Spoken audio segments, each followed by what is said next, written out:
Welcome back to Planning Phase Syndicate. Thank you all so much for joining us for our Universe Extended discussion on Andor episode 10. This is episode 16 of the Universe Extended. And joining me tonight on our discussion is JJ, the Lions lover, Gridiron. How are you tonight, sir? Doing all right. I am so excited to talk Andor. Man, this episode was coming and it did not disappoint. This is probably the best episode of the season. It was fantastic.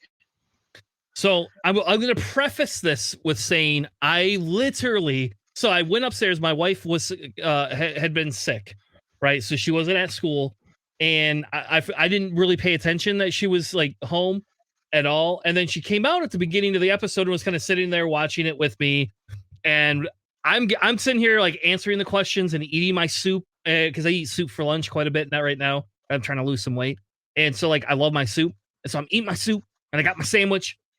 And I'm like eating sandwich, eating soup. And all of a sudden it gets to a certain point in the episode, which we'll get to in just a second. And I go, get him. And I'm like yelling at the TV. And she's like, what are you doing? What is wrong with you? What's going on? And so I had to explain to her because she doesn't care about Andor, I guess. And so hasn't watched any of the episodes with me. And it's this whole thing. So if you were in my house, you got to see it. And I will agree with you. I said I'm at the edge of my seat. This was the anticipation episode, and this episode trumps the heist episode. Period. Yes. Like yes, just hands down. Now, two things. One, this is your spoiler alert. From here on out, in the next 10 seconds, there's going to be only spoilers. Just as an FYI, it'll be spoilers. Spoilers. All right, we're done. Don't care anymore. That's it. Hopefully you've tuned off if you don't want spoilers. My guess is if you watch the show, you probably have already watched all this. So, whew. And I did. Yeah. I ran upstairs to pee and get my whiskey and get a little bit more water, and I ran because I was excited. Now, second thing, JJ, I didn't know if you knew this, but they actually had an article, and I don't remember who posted it in Greg's Discord, but somebody in Greg's Discord posted this article. Too late, Greg. About from the writers and the stuff and the directors for episode 10. I did not know this, but some of the inspiration for the prison and how it was done was from George Lucas's THX movie, as well as Black Mirror. Yes. I didn't know about the Black Mirror part, but yes, absolutely. It definitely was from the THX. There's definitely a lot of those vibes in there, especially when you hear the like the background theme for like the build-up moments for the prison heist, and some of the other scenes too, where like Andor is like seeing like things happen. You can kind of get that vibe on there. It was beautifully scored. The anticipation just built up so much, and it was such a big payoff there. Starting from the beginning, right? We start where the last episode picks off. Andor and Kilo comes out from seeing their other jailmate die, and Kilo Moy is just like shaken up, and Andor is telling him, this is confirmation. This is what I've been trying to tell you, that we need to get the hell out of there. And he's like all shaken up. Like he's obviously knows that he has to escape, but he's still in disbelief of what's going on. And he still hesitates until Andor finally pushes him through, and they come up with the plan that they need to get out. And finally, when the scene starts, where the breakout starts occurring and they're waiting for the new person to come in, the way that they led up to disabling the electric floor with the water spill, leading up to that initial guard suppression where they're trying to basically shoot down the prisoners while they're throwing anything that they can at these guards. I mean, man, what a scene. Like, that was so great, just seeing these unarmed guys overwhelm these guards and then just turn the tables on these guys. Man, it was fantastic. Loved it. No, I agree, and I think so when we go back to I'll go back a little bit, right? And obviously this is focused on him getting out, but we're also getting more of a taste of Mon Mothma at this time, which we'll get to here in a second as Hmm. well.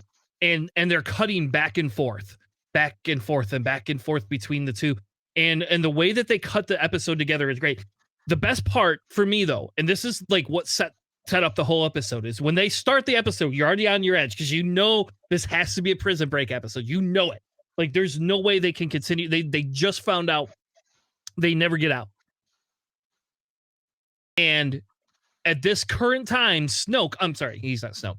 Um, at this current time, and he yells through there and he accepts that Andor is correct. Now, one thing I feel weird that they kind of missed is Andor. I wish Andor would have told him a weird thing from the original heist scene, right? Because if he had kind of done that after like the guy who decided he wanted to be a part of this whole like prison break thing, I think there would be even bigger confidence because oh my god, we now have somebody that was part of something that genuinely upset the empire. Uh and I don't know, like the way that they filmed it, the water thing I didn't quite understand at first because to me, if they electrify the floor, they just flood it with water. Doesn't that kill them faster? Like I didn't Well, understand you it. gotta you gotta understand the volume of the current that goes on there, right? The water would essentially amplify the effect of the electricity to that way it would cause an overload to that particular grid Okay. that's transmitting it. So that was the whole point of that, is just to flood it to make sure that when they did turn it on, it would essentially short out their system and they could no longer use that weapon because it's been overloaded and they fried their circuit essentially. Yeah. So okay, so I must have missed that piece of it. That's genius, though. I guess that's a really Yeah. good take that that he had on that. And it's a good thing he didn't accidentally cut through that pipe too soon then. Can you imagine if he had cut through that pipe too soon? They'd all be screwed. Yeah. They'd all be dead. Yeah, exactly. Yep. So we get him and he's convinced everybody and everybody is on board of this. And the guards are so stupid and lazy. Like they're watching guards, which you can't do. And the guards are just like, whatever. Like, they can't do anything. And then all of Yeah. a sudden they get the lowering and then the revolution. Like then all of a sudden all hell just breaks loose. And it's an immediate everybody for themselves. Get up on the table. Get rid of this. Start killing these fuckers. You know, like let's go. And that's when you get a true sense at that point how big this prison is, how many floors were to this prison, and how each individual like tower had that many floors on top of it. I mean, you're talking about several tens of thousands of prisoners in this location, all breaking out now once they bring down the system. Like it's crazy. Like the just the sheer scope of how big this breakout was, and then finally and you can those guards are cowards, as you have that one scene where they're all rushing through and all those guards are like hiding inside of a room and they're like, no, don't make a noise so that way they don't see us. and and then they finally make it out to the hatch where they finally taste free air, only to see that they're literally in like the middle of this giant lake, and the only way out is to dive into the water and swim like hell. Man, that last part of the reveal right there, and then Kilo Noi saying, "I can't swim," as he's right there at the edge of freedom, about to be free, and then Andor turns to try to help him out, only to get pushed right into the water, and that's basically where we leave those characters right there with Andor making it out. But my goodness, just that buildup of how he convinces Kino to speak to the rest of the prison and have the rest of the prisoners riot and break out at the same time. It was just fantastic. Love it. Now, I have a couple of questions about it where I have some observation, right? So we have them easily overpowering the guards for the most part, right? They're Yeah. arming themselves, which I'm going to say the guards, the way that facility is set up is stupid. They had all of the arms are right by the entrance for these things, right? And I get, yeah, it's easy access for guards to grab guns and kill things, but it's dumb. It's dumb. Who designed that? Who thought that was a good idea? Because you would like they don't do that in prison We know that they don't have armories right next to death row inmates. It doesn't happen. The armories are separate. Trust me. Yeah. But that's where you go back to the first conversation that Cassian has with Luthien when he asks him how you're able to attain it, and talks about the arrogance of the Empire, that they're so content with themselves that they never think that anybody can come up and match their position or their tactical advantage, and they're because of their arrogance, that's why it's so easy to take or to beat the Imperials. And that's exactly the case in the design of this prison. They think that nobody is smart enough to conceive such an escape plan, that they just leave it right there, leave the armories accessible and available to anybody, because it was basically an open hall where all those weapons were, and they walk right up and they're like, here, and you get a weapon, and you get a weapon, and you they had like a fully armed like militia inside of that prison that the guards just couldn't handle at that point. Yeah. And there's never more than 12. Yep. And so I'm going to lament for a second. And I know, like, I don't want to spend an hour having this conversation on one episode, even though it was that great of an episode. We have somebody directing and working and writing for Star Wars that has done other things, right? In this episode, it shows. Like, this episode shows a depth of writing that we have not seen in a long time. And Mhm. I'm gonna I don't want to say this because I'm gonna get a lot of hate mail, but I feel this episode right here and the writing for this really rivals Rogue One. Like, and again, of all the new movies, for me, Rogue One is the best. Like, I like Rogue One. I bought into it. It was a very for me, it was this whole feel thing of how they built Rogue One up. I feel Andor has gone in that same vein, but I feel this episode has gone to the nines or the tens in what it's doing. Um,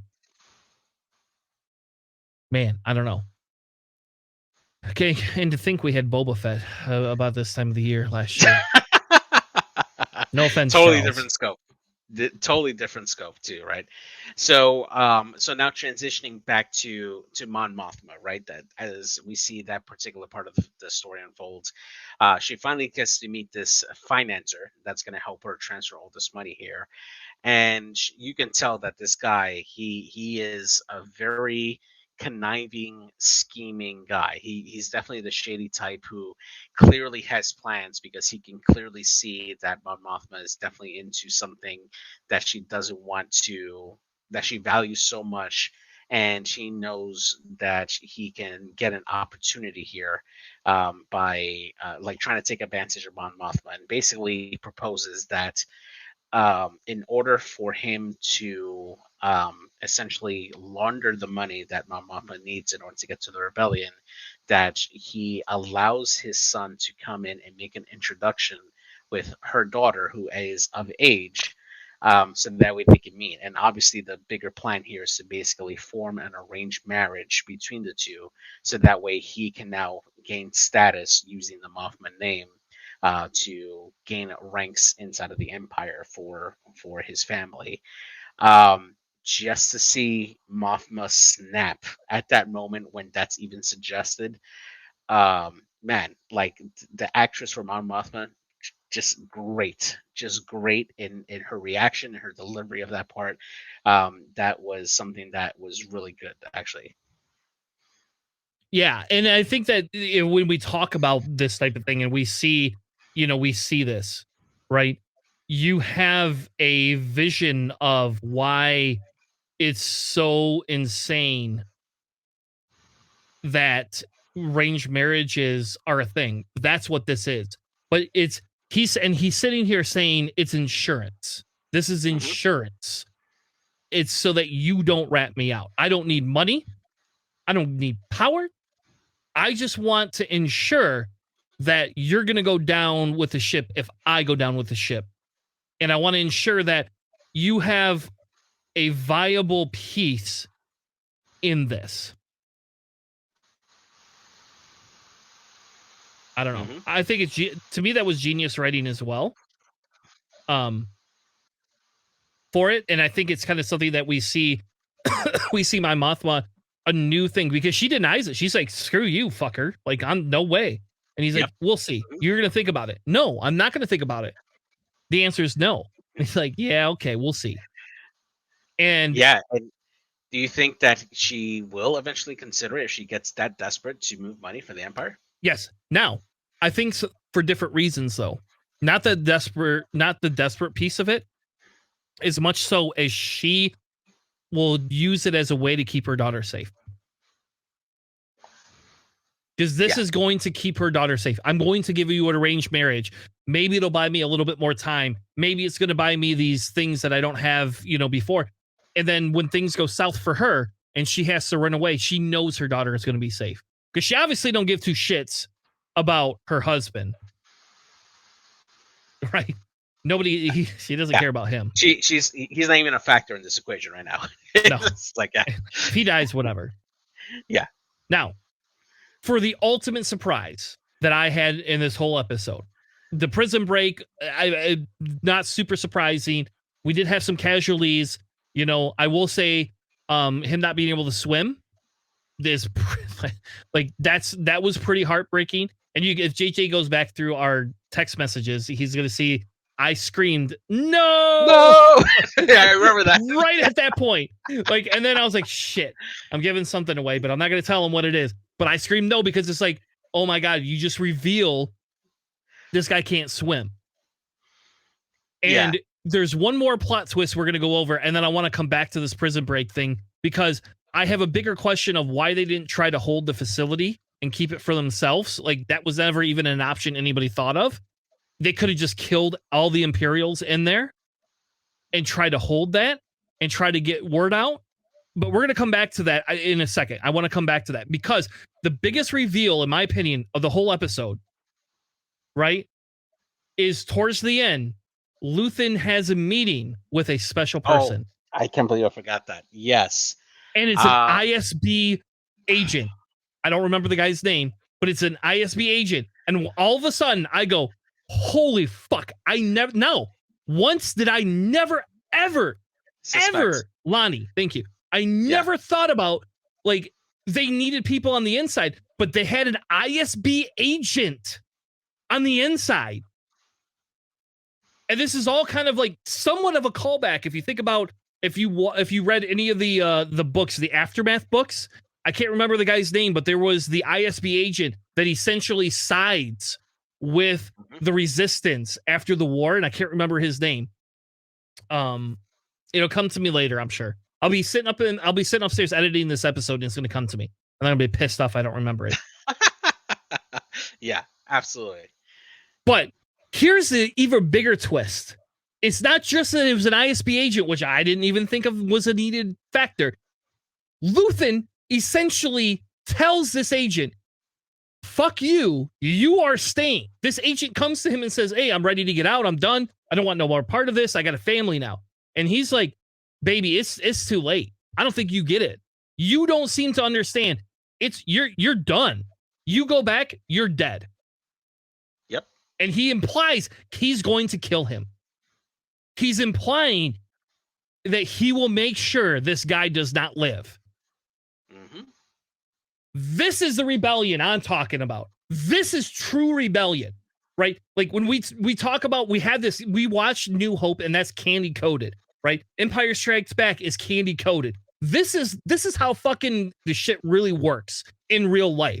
There's actual real consequences. And this is like when I get really excited because this is Saw shit right here.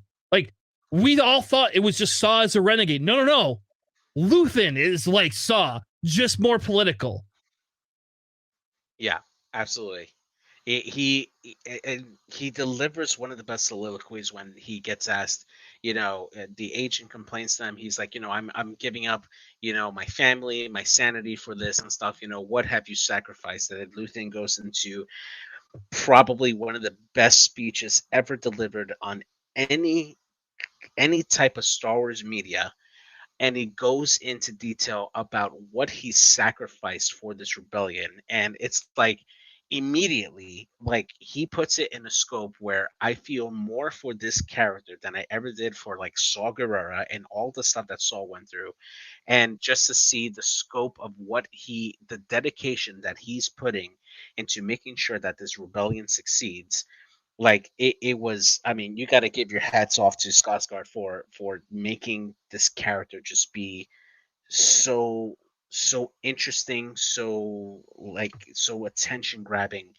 Like it was awesome. Just the best, flat out best performance in all of Star Wars was that one moment right there by him. Like it was just wow. And like I literally had goosebumps at the end of that speech. Like it was great. Yeah. And the best is he walks forward, right? Yep. Like, and the camera zooms in and he says, kinship, kindness, calm, love, everything. He's given a chance for inner peace because he is, and we learned this a few minutes before, right? He's giving up a friend of his to be murdered to keep these ISB agents safe. He is Yeah. giving up and sacrificing. And this is what happens in war. And this is why war is disgusting, right? This is why I'm very anti-war and invasion and all these other things, is because these type of decisions that have to be made. And if Mhm. war is not necessary, why are we doing it? In this instance, war is insanely necessary because the empire is growing out of control and is run by a tyrant dictator and a whiny 12-year-old who lost his wife and his arms and legs. And yes, fuck Anakin to some extent. I mean, I'm sorry. Like good for you, Anakin, whatever. This guy is giving up his dreams. And he Yeah. essentially says something about his dreams are ghosts. And that's what we should have named the episode today. But that's what it is. His dreams are ghosts. So here's something to add on to like the more expanded lore in the books and stuff. We know that in the first book of Thrawn, the main antagonist that he has to go find is the Nighthawk, right? He's Yep. one of the leaders of the cell. Do you think we will see an appearance or at least a mention of this up and coming captain who goes hunt down Luthien and his associate Nighthawk? Is Or Luke, is Luthien possibly Nighthawk? but I would go farther and say Luthien is possibly Nighthawk. Yes. And that's my desire to see him live. I don't think he lives though.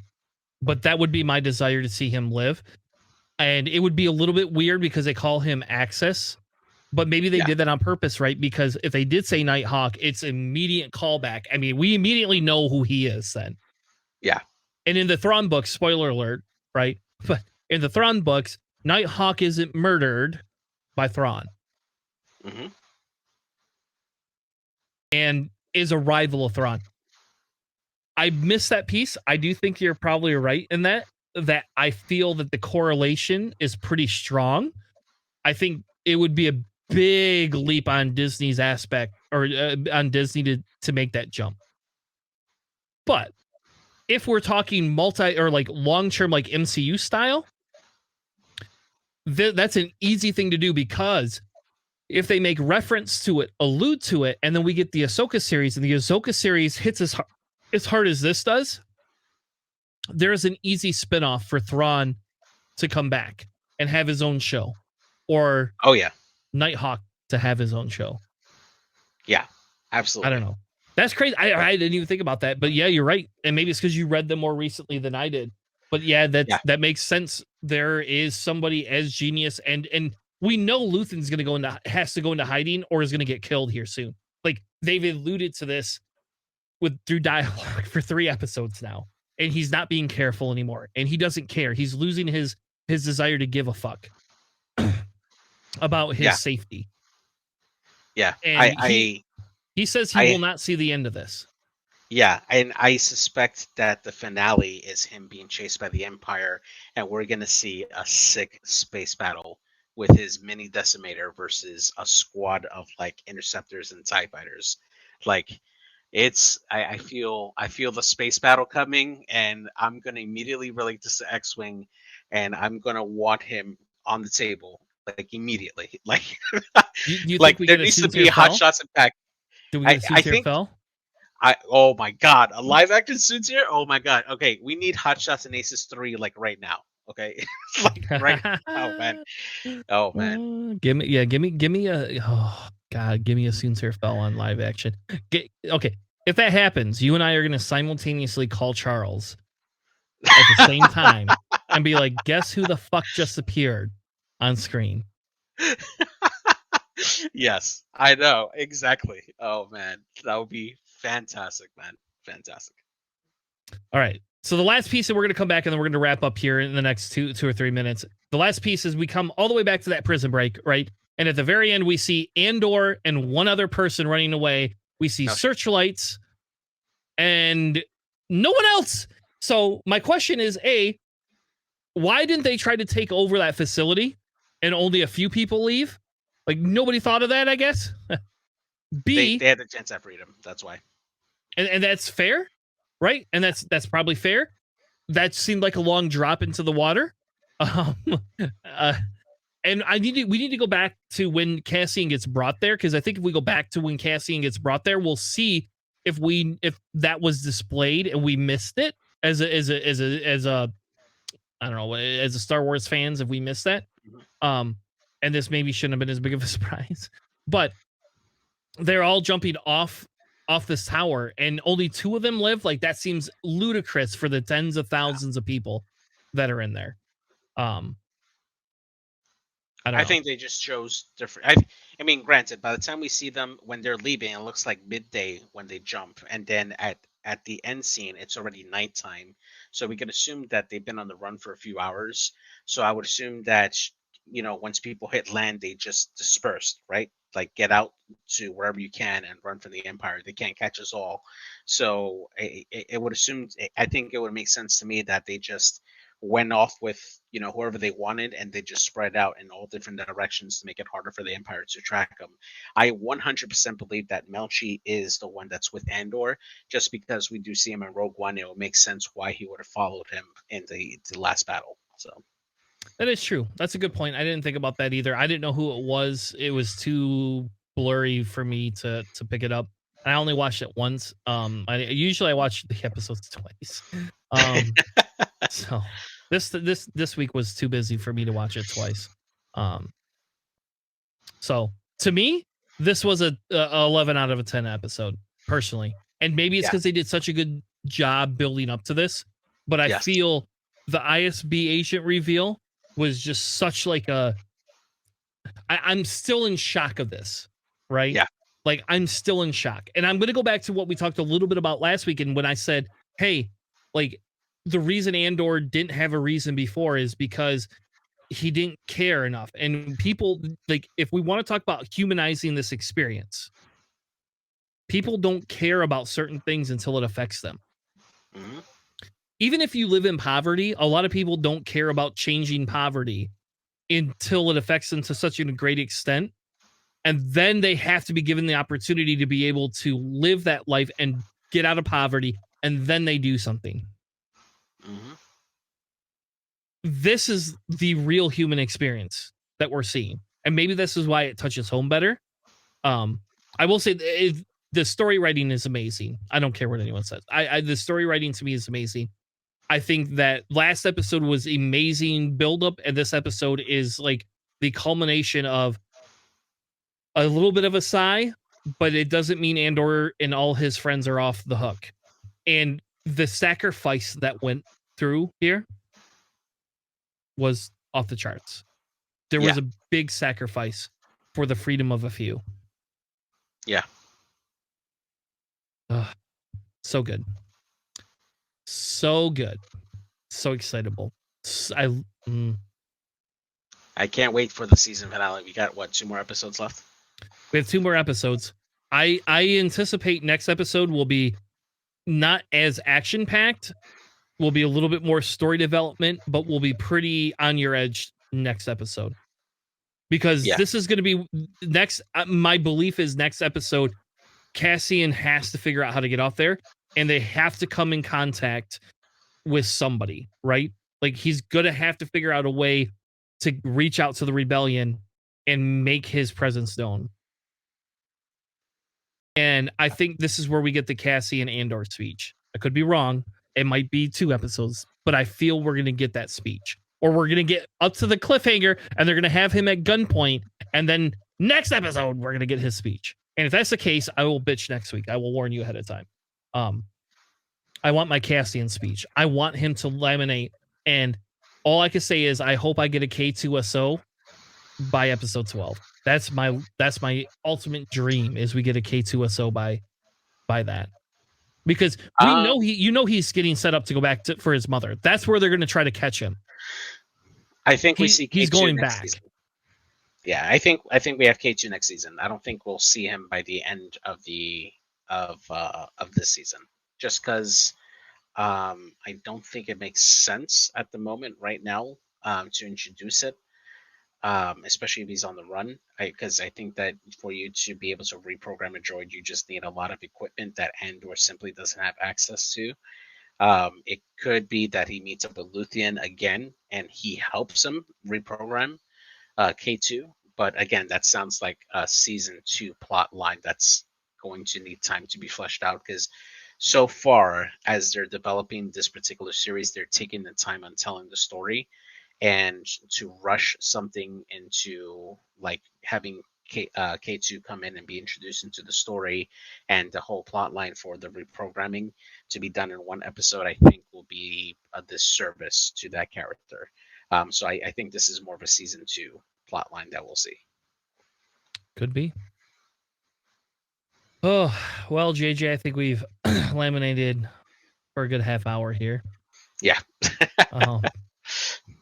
Thank you all for joining us. We will be back next week, 9 p.m. Eastern, with another episode of Planning Phase Syndicate talking about X-Wing. And after that, we'll be doing another recap of Andor episode 11. And maybe we'll get the Tales of the Jedi then, because we still haven't done that yet. Which is fine. Yeah. It's fine. It's fine. We'll get to the Tales of the Jedi. It'll happen. And then once that's done, Bad Batch. Can't wait. Yeah, Bad Batch, we have till what, February? January, I thought, but yeah, we'll see. Okay.